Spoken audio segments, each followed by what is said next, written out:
Hey guys, coming at you today with a video all about how to keep our keto whipped cream standing up for our desserts. Today I'm going to show you 3 different ways on how you can stabilize your keto whipped cream. So let's get started.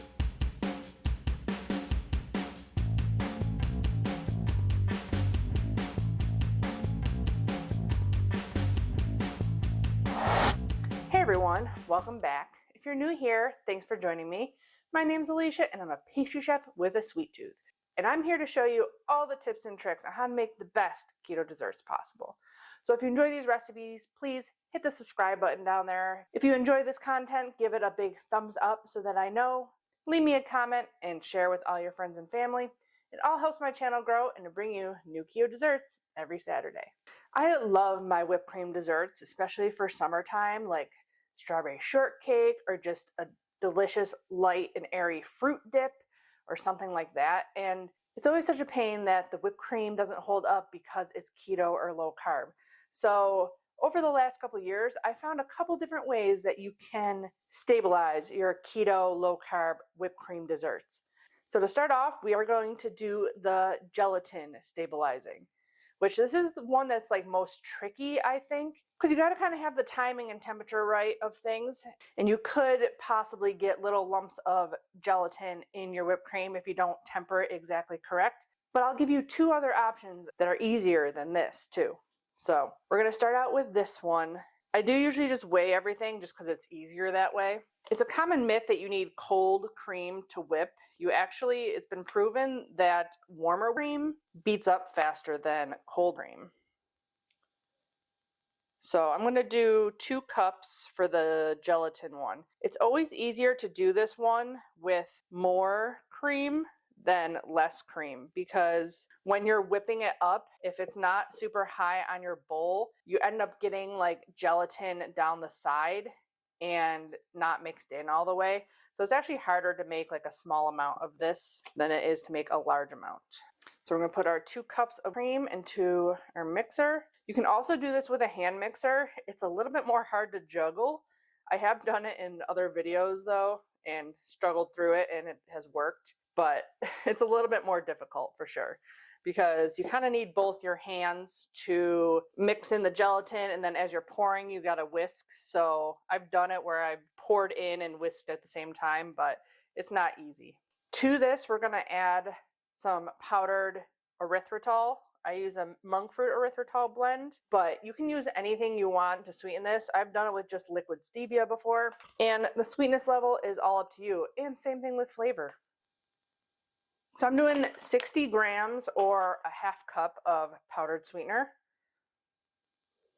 You can add any extract you want to this, or any other kind of, I use a lot of like flavored stevias and stuff to put in my whipped creams and stuff like that. You can start that whipping while you get your gelatin. I'm not going to do that because it's just easier so I can talk, not over the mixer. For this much whipped cream, you need 2 tablespoons of cold water and 2 teaspoons of gelatin. So I got my cold water. I'm going to sprinkle over the gelatin. Now, if you saw my last video with the meringue pie, you know that gelatins may not act the same, but in this kind of recipe, I think it's fine if you use like an unflavored pork gelatin instead of the beef gelatin, because it'll still work. It just might not be as thick as this whipped cream. Okay, you're going to let that bloom in there while you whip up your whipped cream to soft peaks.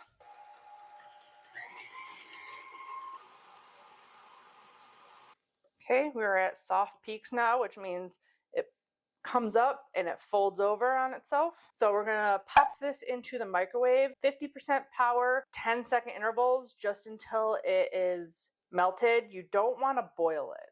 Before I finish melting that, I'm going to add 2 teaspoons of vanilla extract to this, just so that we are all ready to go with just the gelatin after.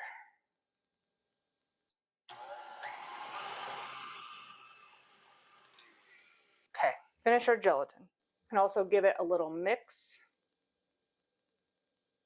Now it's about 65 seconds with stopping and stirring it a couple times. So that's ready to go. You want to have like a little whisk ready to go. and something to scoop your whipped cream out of the bowl.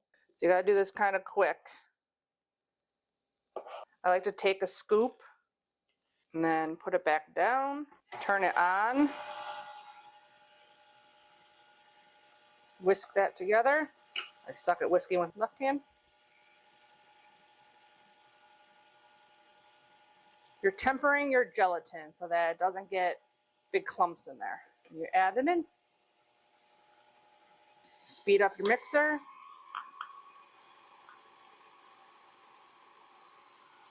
And you whisk until it's stiff peaks.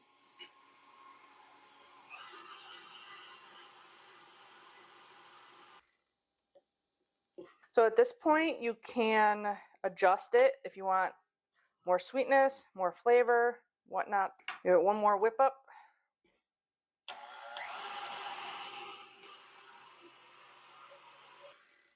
And that's it. So I have done this in several videos. My main one that I used it for a frosting was my chocolate cupcake recipe where I made it into Black Forest cupcakes, because Black Forest typically has a whipped cream frosting on it. I will link that there for you. I will link that up there for you. But this is just good on anything. I mean, like strawberry shortcake or just to dip fruit in for a get together. You can add cocoa powder to this. You can add different kinds of keto collagens or MCT oil powders or anything like that too. I am just going to put it all into a serving bowl and let it set up. And at the end, we'll try all of them once they're set up completely. Because this is going to set up even thicker and firmer than what it is right now. Woo! That's a lot of whipped cream. If you did get any gelatin on the side, which I got a little bit right here, don't scrape that into your container.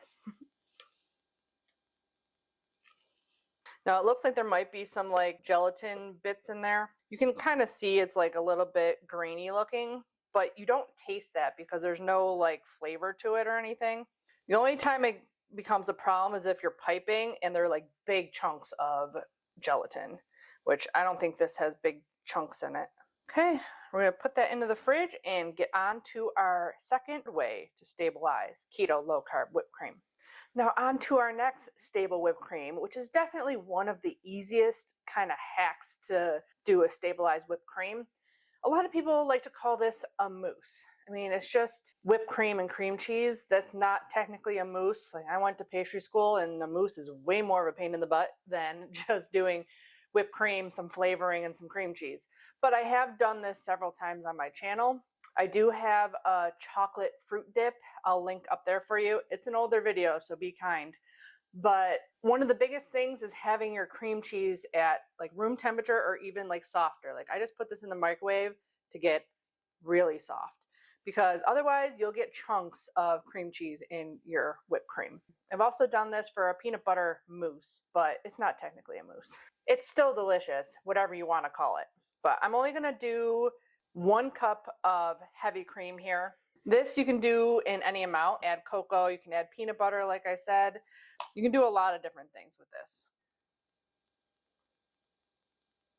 So 8 ounces of heavy cream, and I have 4 ounces of cream cheese here. So if you do 2 cups, you do 8 ounces. You might even be able to get away with less cream cheese. I just haven't tried it, so I don't want to give you information and have your whipped cream collapse on you. But I'm pretty sure it wouldn't. Again, the sweetness level, flavoring, all that is up to you on this.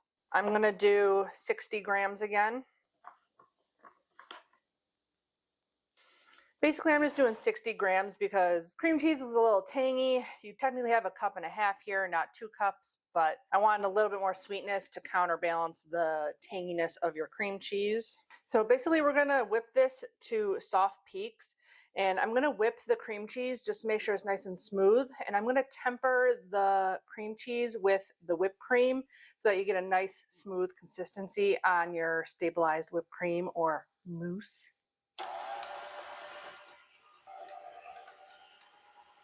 Super soft cream cheese. But now that it's kind of warm from the microwave, you don't want to shock it when you put it into the cold cream. So you got to temper it, just like the gelatin.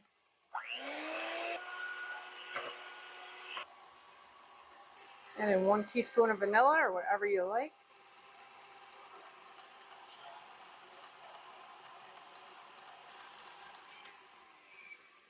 I hate this hand mixer, so it's not linked below, but I literally use 1 beater on it because it's so powerful and shoots stuff everywhere. So I try to avoid using my hand mixer at all costs. Put some of your whipped cream in there. Whip it up a little bit.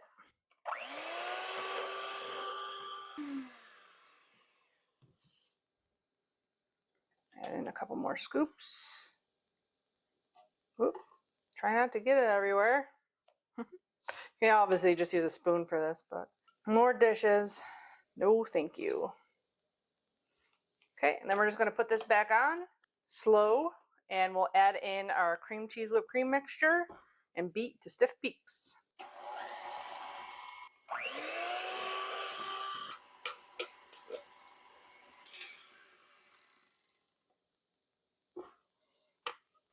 You can obviously just do all this with a hand mixer. Do your whipped cream in a separate bowl with your hand mixer. I just don't feel like moving my mixer all around and back and forth, so I just did it all in here.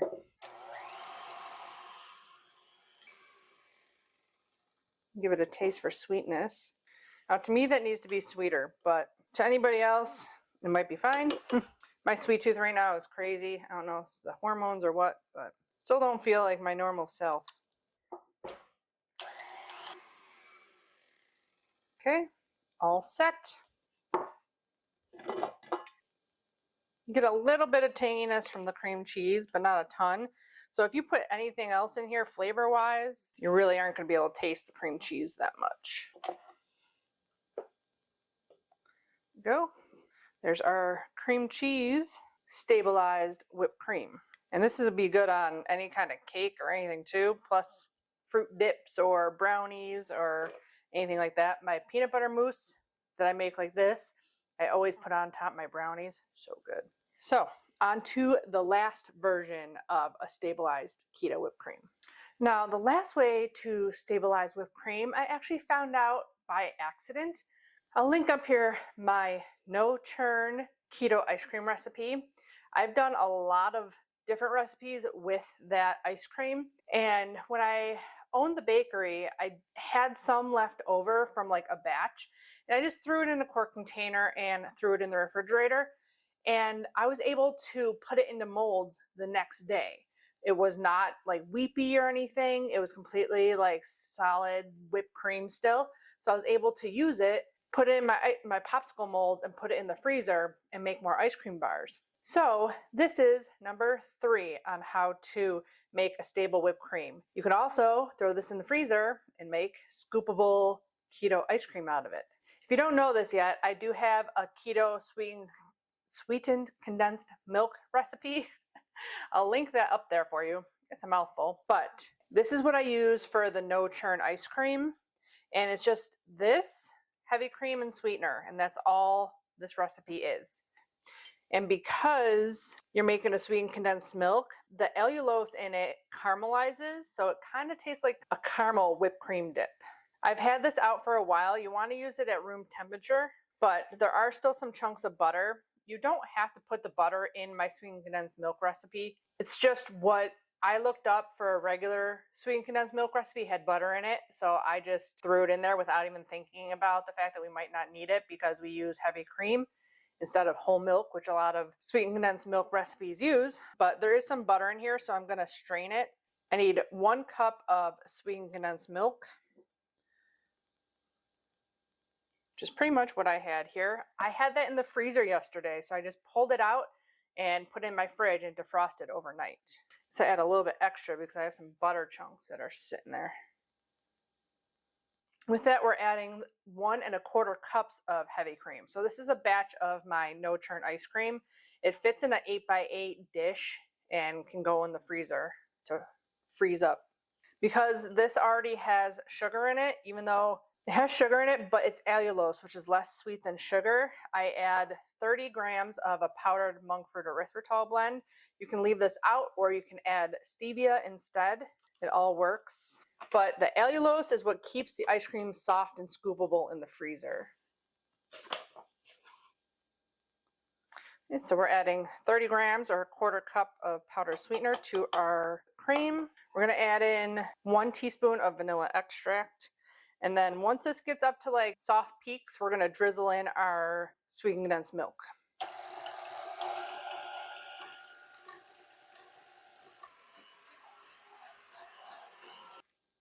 In the original no churn ice cream recipe video, I actually folded like thick whipped cream into the sweetened condensed milk because that's how I saw it on all those. The reason I tried to make this recipe was because all those tasty videos and like the super quick, easy ice cream videos and stuff like that, I wanted to try it out and see if it actually was good, just whipped cream and sweetened condensed milk together, if it made a good ice cream. And once I figured out the sweetened condensed milk, I'm like, well, I'm going to try it. So I did it the way that they do it in the video. It actually works better if you just drizzle it in here instead of like waiting until this is stiff peaks and then folding in the sweetened condensed milk. So I found that out, and this is a lot easier than doing it the other way. A little bit longer, and then we're going to drizzle in our sweetened condensed milk.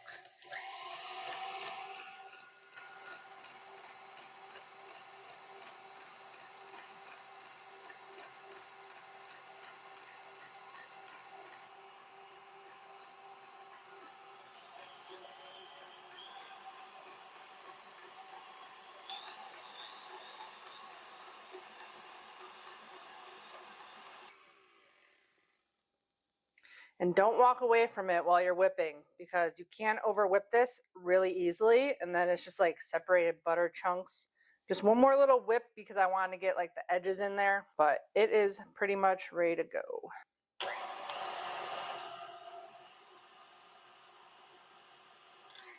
That's it. This makes a lot too. You can taste it for sweetness. Sweet and caramely.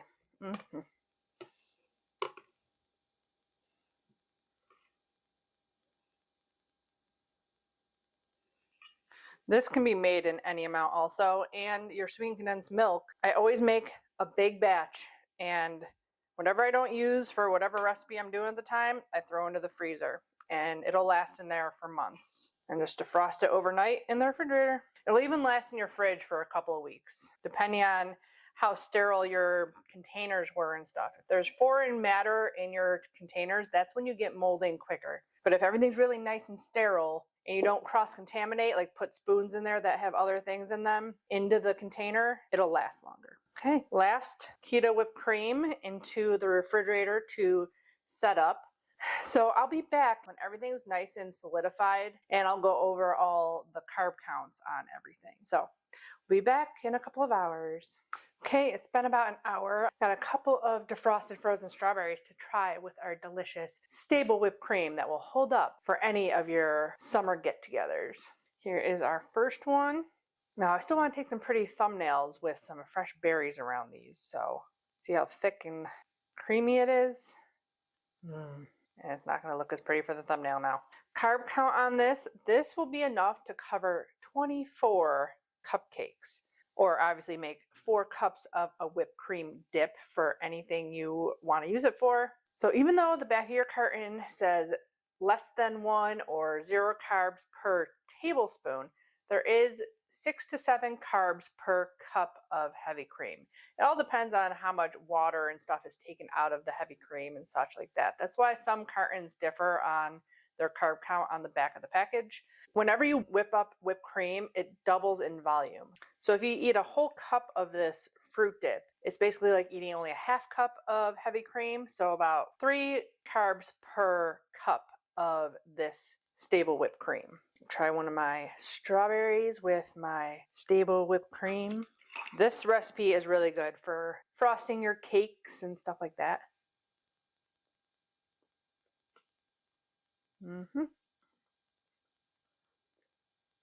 Frozen strawberries don't taste the best with this, but whipped cream is delicious.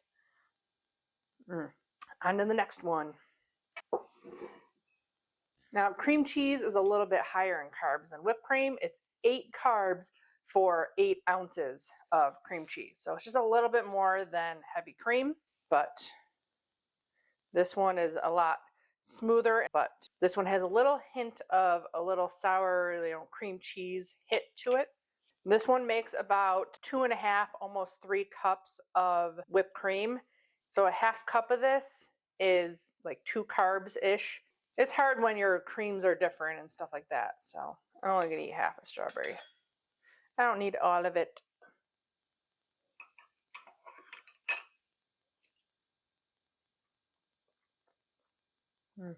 This would be delicious with some chocolate added to it. When it's mixed with something else, like you can't really taste the cream cheese.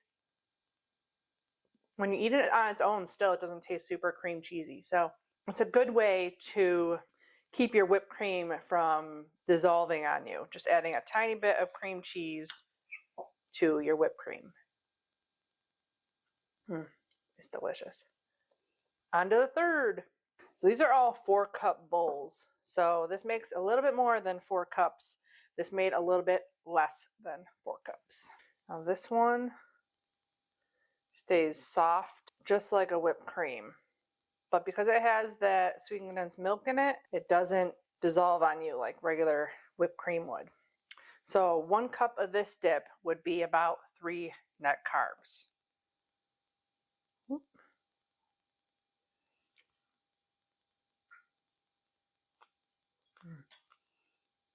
That was not a sweet strawberry. Woo!